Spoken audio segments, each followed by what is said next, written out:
So let's do this. Can you give us some ways people might engage in self-care in this moment?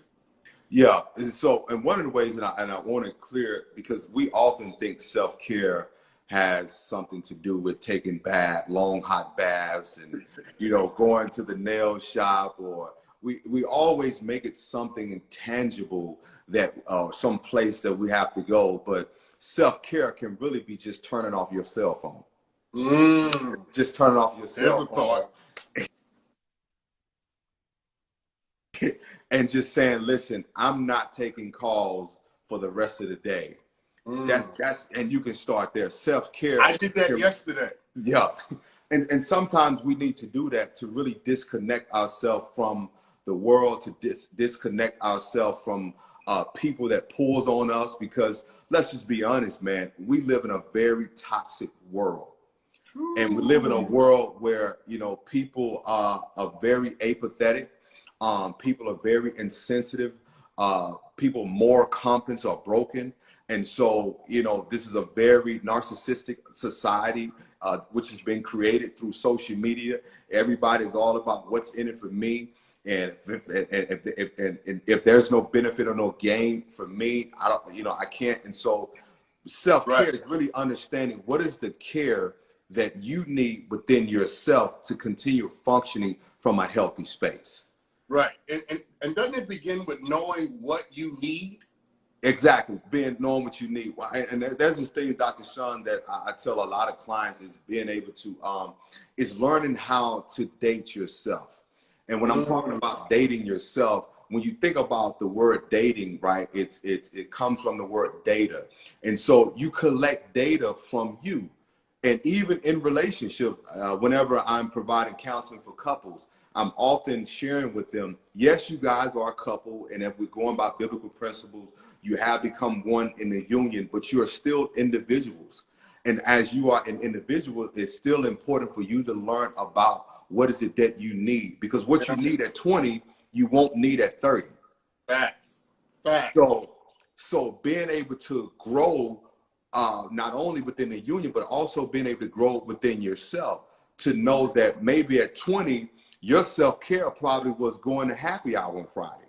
And at 30, your self-care may be just going home and sitting on your couch and doing nothing. Right. And if that makes you feel good and if that rejuvenates you and refuel you, do that. And it's great to get, my self-care is just going to the barbershop and being able to go out, get a haircut. You know what I mean? Right. But then there's days where self-care is also, man, just sitting in the house and just sitting with my thoughts. I feel you, Jay, because my self-care used to be pizza, but I'm trying to change that. Come on, pray for me. Pray for your boy. Hey, pray for your boy. Dr. Shaw, that may not be a bad self-care, man. Richard. Oh, it's bad. Trust me. I need that to change. Yeah. Especially right now, man. Ooh. The pizza is just one call away.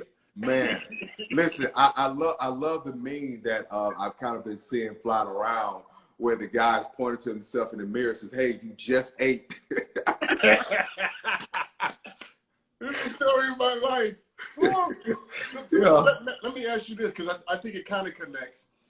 As people are home, as they're dealing with each other's families and couples and even roommates and friends, what affirmation rituals can you give people that kind of creates the atmosphere, creates the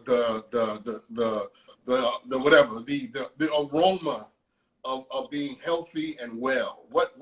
I'm calling them affirmation rituals. Can we create to help each other not be totally crazy? Well, I think one of the things is that on Thursdays I've been doing an open group coaching counseling session for the past 2 weeks since the start of the pandemic, and it's free. How do we get it? And so you can go to my page, go to the website in my bio, sign up, send your email address. We send you a link. We send you updates weekly on what we're doing. And this week we're talking about emotional barriers, and we're also talking about how to break those emotional barriers. But one of the things is that I've encouraged each of them to do is to reassess in order to create the new affirmation that you need, because every part of your life is going to require you to do something different. And so where we are now, we're going to have to do something different than what we've never done, because now you're going to have to develop a new routine. You're going to have to create a new normal, and we're going to have to get in a new way of functioning, because let's just be honest, things will not go back to being the same as what we know even after this is over. That's true. And maybe that's a good thing. And also I've been challenging the individuals in the groups to kind of reevaluate where their life was before this, because if we can be honest, this pandemic for many people probably saved their lives. That's rich. That's rich. You see me pointing at you. That's rich. So it probably saved their lives. What do you mean by that?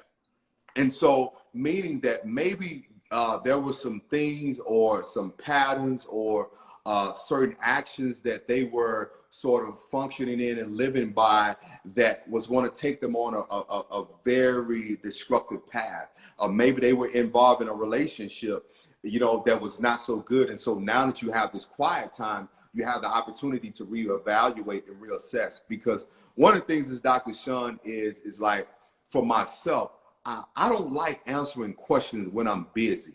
It's almost like your kid come and asks you, can I go outside while you're on the phone? Yeah. You know what I'm saying? So, because and you're on the phone because you're engaged into a certain space where you're on the phone. But I ask you this knowing that you're not really engaged to me. So you're just like, yeah, go ahead, just get out of the way. Right. And so I love to really and really take time to, and a lot of times we make not so good decisions because we don't have good information when we're on the go. When you said that this virus may have saved some people's lives, I thought about taking this shoe and throwing it at you. That's how good that was. All right, I got three more questions, and I'll let you go. Is that all right? Yeah. Oh yeah, you good. Okay. So I guess what I'm trying to get at is, should we be very careful, very mindful of how we talk to each other in our house and our homes right now? Because again, it goes back to what you just said. Normally we're on autopilot, right? Yeah. And those things get said, and then we don't have to deal with the consequences.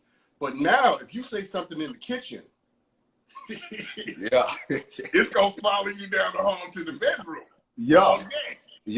So we should be. Am I right? We should be mindful. Yeah. We should have intention about what we're saying.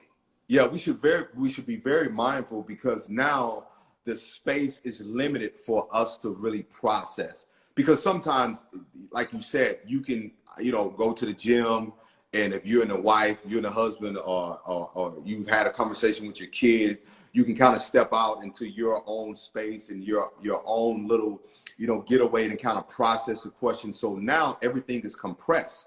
And let's just be honest, not everybody home is a safe place right now. Yes. Because one of the things is, I've been really paying attention to people's words and to how they describe what's going on in a situation. Because if you say I'm stuck at home and you're with your husband or wife, or you're with your family, I think you need to do some real evaluation. Keep going, see what happens.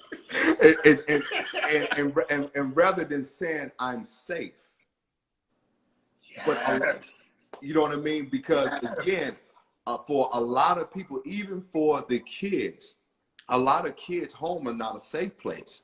And so I think there has to be intentionality all the way around for how we're engaging, being able to be conscious of not only our words, but being able to be conscious of the energy that we're creating. Jay, I got to stop you, because you have blessed me. I am going to listen very carefully from now on how people talk to me about being at home. Yeah. Do people say I'm stuck at home, or do people say I'm safe at home? Oh, that's so good. Yeah. All right. Let me get one more in before you run away, and I can't get no more great advice. And that is, tell everybody, and you've done this a little bit already, but tell everybody how we can access your online courses and which ones you suggest that we focus on for mental health coaching. Yeah, so you can access my online coaching at kjbcoaching.com. The website is in my Instagram bio. You can go there and click there and just go to sign up. You fill in your name, your email address. And so we send out weekly emails. We send out emails on Wednesday. We send out emails on Thursday mornings. And then we send out an email an hour before the session starts. The session starts 7:30 Central Time, and it's for 50 minutes. And we're going into this will be our third week. The first week was like an introductory week, just kind of allowing people to get to know me, what was my reasoning behind this, because many times there's a lot of people that are doing a lot of different things for a lot of different reasons, but I felt led to open this up for no charge and to provide this because not only just because we're in a pandemic, but there are a lot of people who've had issues before this pandemic. And so I think now this is an opportune time while they have their time at home and they have the space, and many of them really have an opportunity to just reassess their life altogether. Last week we talked about cognitive distortions, and this week we're talking about emotional barriers. Because again, I think I said this on one of my posts last week. I think what is going to determine how we live after this is going to be determined by what actions did we take during this process.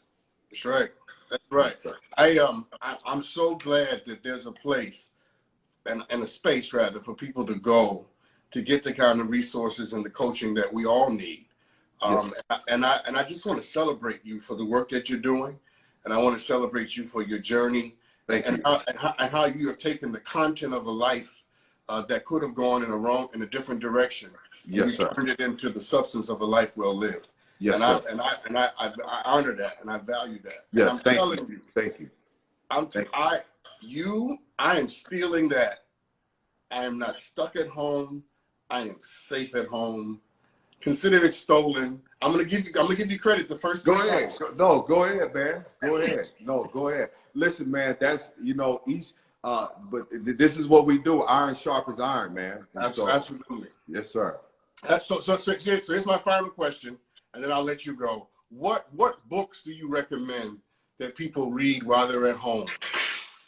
So this, I didn't know if you was going to ask this question, but this is one of the best books right now. Emotionally Healthy Spirituality by Peter Scazzaro. Okay. It is a great book, and I love this book, especially for people who are believers or who are spiritual. I think so many times we focus so much on trying to be spiritual, trying to attain this position in whatever God you choose, but not realizing that we are emotionally immature. And so one of the things is this book not only talks about emotional intelligence, but it also deals with just understanding how to feel. And I just want to encourage people to feel is to be human. To feel is to be human.